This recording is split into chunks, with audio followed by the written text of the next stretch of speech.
Welcome back to 24 Hours Trending News Channel. As Russia bombarded Ukraine this week, military observers were left wondering about how many and what types of missiles Russia still has in its arsenal.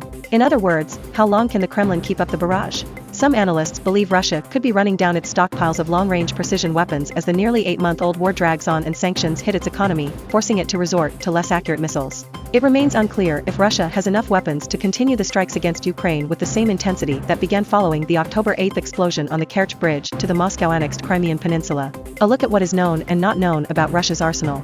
Russian officials say the military has sufficient stockpiles of long-range missiles and that factories are churning out more, rejecting Western claims its supplies are shrinking. The Russian military hasn't said how many missiles it has fired and how many are left, and there is no data to independently assess the state of the Russian arsenal.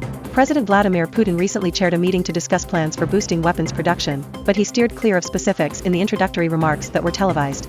When the Russian military unleashed missile attacks across Ukraine starting Monday, it used the entire range of its long-range precision weapons, the Kh-55 and Kh-101 cruise missiles fired by strategic bombers, the sea-launched Caliber cruise missiles and the ground-launched Iskander missiles. Russian forces have also repeatedly used the S-300 surface-to-air defense missile systems for striking ground targets, which was seen by some observers as a sign of a Russian weapons shortages. Russia's repurposing of air defense systems and anti-ship missiles suggests it is running low on more advanced missiles that are intended to hit ground targets, said Ian Williams, a fellow at the Washington-based Center for Strategic and International Studies. Strikes from a Russian S-300 air defense system don't have the oomph to really hit hardened military targets, and they don't have the accuracy in a land attack role to even strike the building you want to hit, Williams said. This really is just firing them into the ether and seeing where they land. Their use, however, could be explained by an abundant stock of older subtypes of such missiles, which were superseded by more advanced air defense weapons, as well as the military's desire to keep more expensive, advanced long-range missiles for priority targets.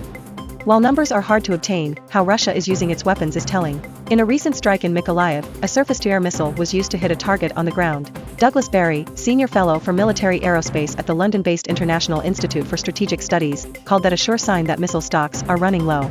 While the Biden administration believes there is evidence that Russia has depleted stocks of its most efficient weapons, U.S. officials say there is no sign Moscow is ready or willing to relent in its recent barrages against civilian areas in Kiev and other Ukrainian cities.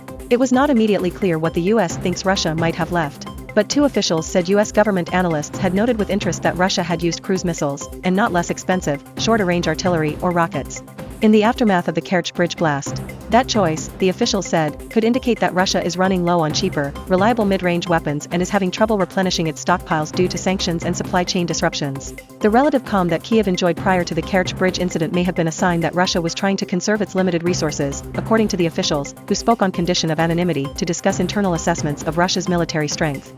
So what's behind the choice of targets? Firing large numbers of inaccurate missiles could be intended to clutter air defenses while Russia uses its best missiles for high-value targets and key infrastructure. But Williams suggested that Moscow could also be acting strategically, knowing its barrage will hit civilian targets in hopes of driving up panic in Ukraine and pushing Kiev to accept a ceasefire favorable to Russia. It's becoming more and more clear that, as they say, the cruelty is the point, he said. Thanks for watching us today. See you in the next update on 24 Hours Trending News Channel.